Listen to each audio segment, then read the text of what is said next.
नमस्कार, आप देख रहे हैं दैनिक साथी हरियाणा। साथियों, हरियाणा के हिसार में राजस्थान के बहरोड निवासी लेडी डॉक्टर भावना यादव की जलाकर कथित हत्या मामले के मुख्य आरोपी रेवाड़ी निवासी उदेश यादव को भले ही पुलिस अभी तक गिरफ्तार न कर पाई हो, लेकिन अब उदेश का परिवार मीडिया के सामने आया और उदेश को बेगुनाह बताते हुए बड़ा खुलासा किया। उदेश की पत्नी व मां ने जो बताया चौंकाने वाला है। परिवार के लोगों ने गांव लिलोड़ निवासी उदेश यादव को बेगुनाह बताते हुए उलट डॉक्टर भावना यादव को ही परिवार व उदेश को परेशान करने का आरोप लगाया। बता दें कि राजस्थान में बहरोड के गांव अनंतपुर निवासी फिलीपींस से MBBS की पढ़ाई कर चुकी डॉक्टर भावना यादव 21 अप्रैल को दिल्ली के लिए निकली थी, लेकिन 24 मार्च को जली हुई अवस्था में डॉक्टर भावना यादव को रेवाड़ी के गांव लिलोड़ निवासी उदेश यादव हिसार के सोनी अस्पताल में भर्ती कराता है। इसके बाद भावना की मां को फोन कर फरार हो जाता है। इसके चलते ही भावना यादव का परिवार उदेश यादव को मुख्य आरोपी मानकर चल रहा है। ऐसे में डॉक्टर भावना यादव ने सुसाइड किया या फिर हत्या, इसका खुलासा उदेश यादव की गिरफ्तारी के बाद ही हो सकता है। अब दिखाते हैं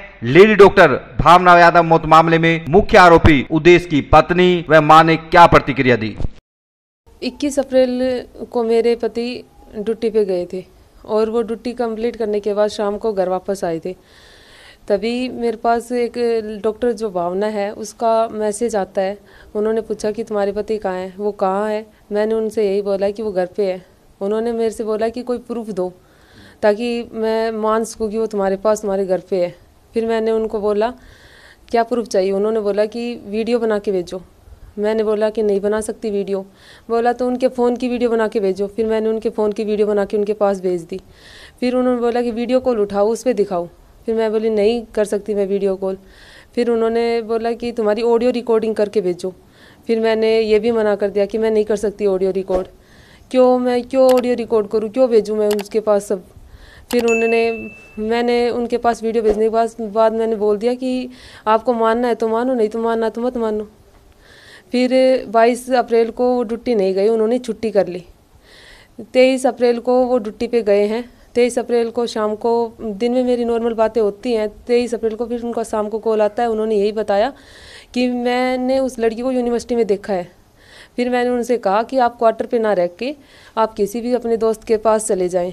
फिर मेरी उनसे बात सुबह होती है, नॉर्मल बात होती है, वीडियो कॉल पे भी होती है। वीडियो कॉल पे भी मैंने उनसे यही पूछा कि उनको कोई प्रॉब्लम तो नहीं है। उन्होंने बोला कि मुझे कोई प्रॉब्लम नहीं है, मैं एकदम सेफ हूँ, मैं ठीक हूँ, मुझे कोई प्रॉब्लम नहीं है। उसके बाद उनका मेरे पास 9:15 साढ़े 9 के समथिंग कॉल आता है।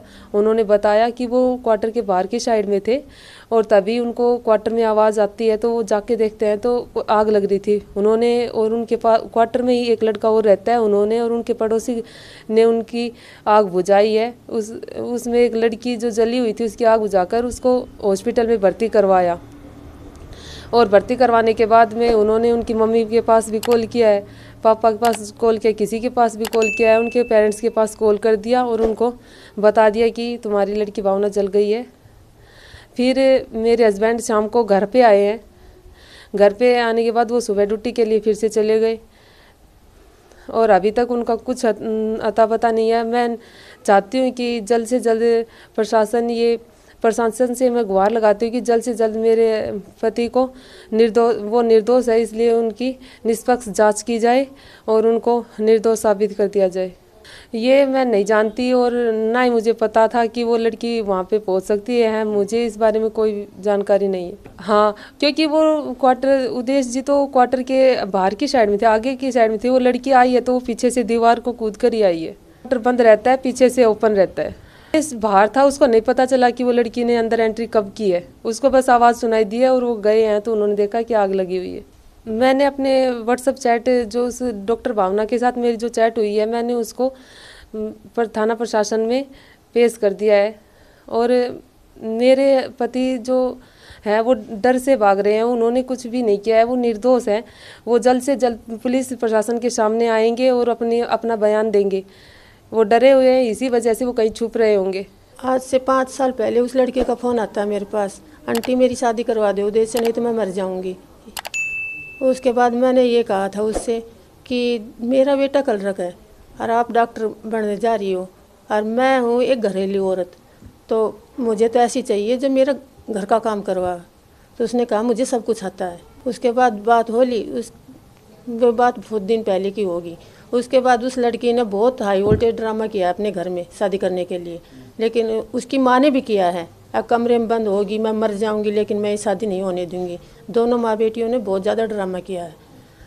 तो उसके माँ ने मेरे बेटे से भी फ़ोन किया है, तो एक मामूली शक्ल रखा, मेरी बेटी डॉक्टर बनेगी, तेरी और उसका क्या बराबरी से, ऐसे उन्होंने कही से, क्या कि उसकी क्या बराबरी है, मैं अपनी बेटी की शादी बिल्कुल नहीं करूँगी। फिर भी मैंने सोचा हो सकता है मेरा बेटा भी उसे प्यार करता हो। मैंने शादी सगाई होने से पहले उससे फ़ोन किया था, भावना मैं अपने बेटे की सगाई कर रही हूँ, मेरे बहुत ज़्यादा लोग आते हैं शनिवार एतवार न, मतलब बहुत ज़्यादा रिश्ता बड़ा आया करता कि यदि तने रिश्तों करनू से तो मैं तने आखिरी बार कर, यदि तन रिश्तों करनू से तो तन मैं 15 दिन को टाइम दे रही हूँ, 15 दिन में तू अपना घर का न मना कर मेरे घर भेज सका सा तो देख उस, और यदि नहीं भेज सका तो इसके बाद देख कुछ भी हो मैं कुछ नहीं कर सकूँ इस मामला में बाद में। उसके बाद उसका कोई जवाब नहीं आया। उसके बाद हमने शादी कर ली, सगाई करी, सगाई 10 महीने रही से और शादी कर ली। लड़कों अगर ये दोनों पति पत्नी अच्छे तरीके से रह रहे हैं। अब वह लड़की इनके बीच में फिर आई है और अब बार बार धमकी दे रही है मैं मर जाऊंगी। मेरे बेटे को कह रही है कि अपनी पत्नी को डिवोर्स दे, इतने भी कही है उसने मेरे बेटे से, अगर अपनी पत्नी को डिवोर्स दे। हाँ, तो मैं प्रशासन से एक बार, मेरे बेटो है निर्दोष, मेरे बेटो जब राशि गयो से 25 तारीख ने मेरे सिर पर हाथ रख कर गयो, मम्मी मैं निर्दोष, बिल्कुल निर्दोष हूँ मैं, मेरे ऊपर विश्वास कर, मैंने मेरे बेटे के ऊपर पूरा विश्वास है। तो एक बार करूँ सो कि मेरा बेटा ने न्याय मिले निष्पक्ष होके। मेरा बेटा हॉस्पिटल में भी लेकर गया, पैसे भी लगाए हैं उसके, जो भी हॉस्पिटल का जो बिल भरा है मेरे बेटे ने भरा है उसका सब कुछ। और उसके साथ 2 लड़के और भी थी, वे लेकर वे आँच बुझाई से उसको लेकर भी गए हैं। अकेला भी नहीं था कि मेरे बेटो अकेला ही था, वो डंडो कूद का आई से पीछा से, डंडा का पीछा ने ईंट भी लगा रखी उस पर चढ़ कर आई से जब उसने कुछ किया से। नहीं पता, ये मुझे नहीं पता, लेकिन 21 तारीख से उसने मेरी बहू बहुत परेशान कर रखी थी। वो ऐसे मैसेज कर रही थी कि यदि कोई ऐसी वैसी लड़की है ना तो आत्महत्या कर ले, ऐसे मैसेज कर रही था मेरी बहू के पास। ये तो मेरी बहू अच्छी है कि भाई इसने कुछ किया नहीं, सोच समझ इसका अपने पति पर पूरा विश्वास है। मेरा बेटा इससे कुछ नहीं छिपाता, इसलिए इसे पूरा विश्वास है अपने पति पर। और मैं तो यही कह रही हूँ मेरे बेटे को न्याय मिले, प्रशासन से भी यही गुहार है, एक निष्पक्ष होकर जांच करे इस मामले की।